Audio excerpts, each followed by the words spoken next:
Alors, chers amis, ravi de vous retrouver pour une nouvelle vidéo, toujours dans l'actualité du Barça. Vidéo sur le Barça, comme toujours. Mais aujourd'hui, on va parler de Ronald Koeman et de ses différents systèmes qu'il a eu à utiliser depuis son arrivée au Camp Nou. Je vous en dirai plus après l'intro.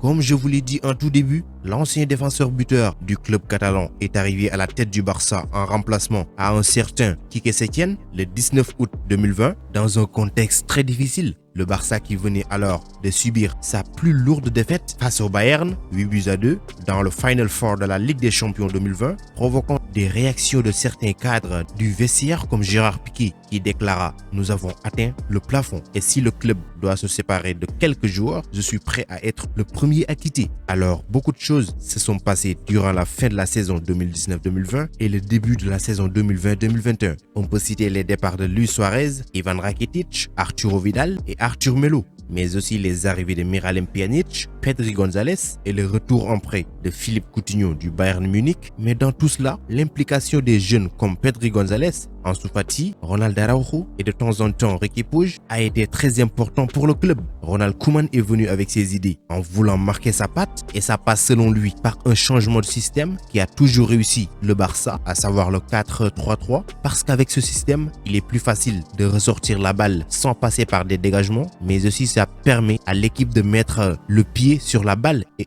user son adversaire. Maintenant, il opte un système en 4-2-3-1 qu'il mettait en place, mais sans un avant-centre, un réel je veux dire. Alors, il y avait Martín Prespet sur le banc catalan, mais le Batave ne comptait pas trop sur lui. Alors, les résultats n'étaient pas satisfaisants, surtout qu'en Liga, on était pratiquement out de la course en début de saison, mais quand même, c'était tout à fait le contraire en Ligue des Champions, où le Barça avait gagné ses 5 matchs sur 6, ce qui va nous valoir la perte de la première place qu'on avait occupée durant les 5 journées précédentes, alors arrachée par la Juventus après sa victoire au Camp Nou, 3-0. Donc après plusieurs échecs, il décide de revenir au 4-3-3. Mais sauf que cette fois, Martín Prespet est considéré comme le buteur de l'équipe et il en a profité pour marquer son empreinte avec des buts très importants. Alors il y a un problème avec ce système qui ne cessait de marquer des buts, mais en revanche, le nombre de buts encaissés par la défense était impardonnable. Donc il décide encore de nouveau à changer de système et adopte un système à la fois défensif et offensif, cette fois avec les 3 centraux derrière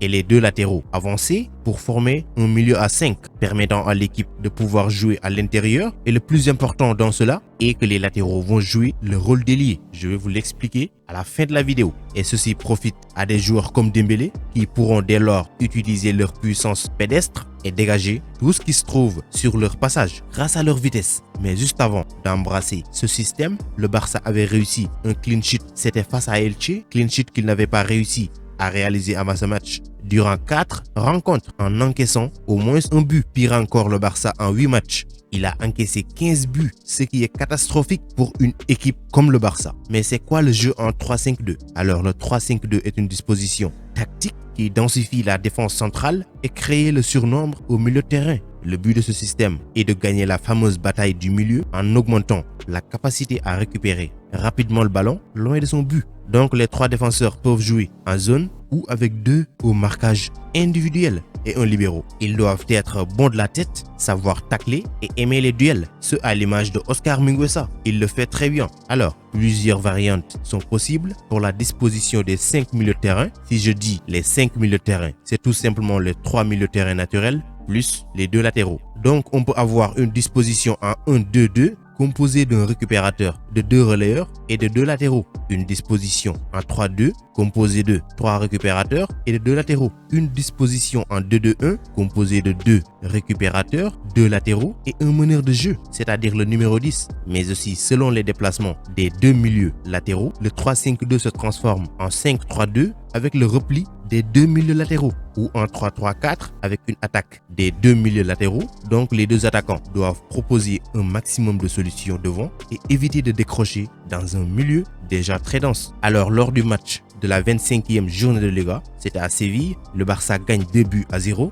et il récidive cette fois en Coupe du Roi avec un score de 3-0, ce qui porte le total de clean sheet à 3 d'affilée, avec donc 8 buts marqués en 3 matchs. C'est juste fabuleux. Alors la défense est plus solide qu'avant, la sérénité est aussi notable, mais surtout il y a une entente plus fluide entre les milieux de terrain et les attaquants dans le jeu en profondeur. Alors avec ce jeu en 3-5-2, on voit que les mouvements proviennent toujours des côtés à l'aide des latéraux et ça permet d'amoindrir les efforts que faisaient d'habitude les attaquants pour parvenir à infiltrer la défense, même si tout n'est pas parfait, mais ils peuvent s'améliorer, élever leur niveau de jeu. Si on prend l'exemple de Sergiño Dest, il est bon techniquement avec ses gestes de freestyler, mais souvent dans ses choix il se trompe. Et c'est pareil pour Jordi Alba. Donc c'est des secteurs qu'il faudra améliorer et rajouter un peu d'ingrédients pour pouvoir s'installer à long terme dans ce 3-5-2. Mais attention avec ce système, puisqu'il y a des inconvénients qui peuvent souvent être handicapants. Par exemple, la faille défensive sur les ailes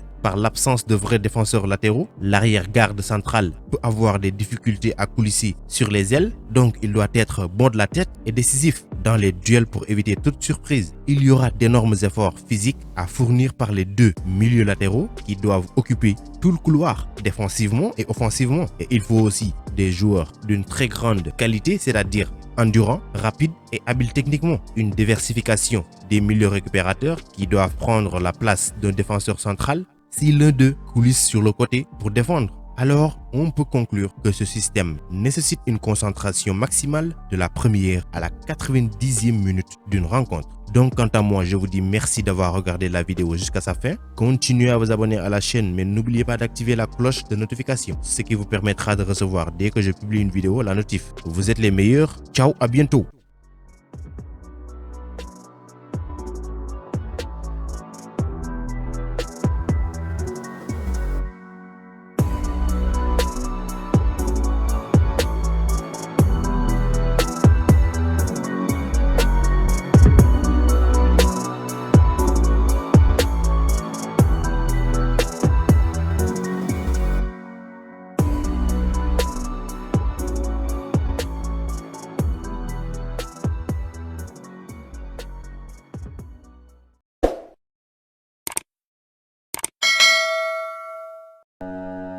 Pour échanger avec moi directement, c'est possible sur Instagram. Le lien se trouve dans la description, donc rejoignez-moi là-bas, ainsi que sur Twitter et même sur Facebook.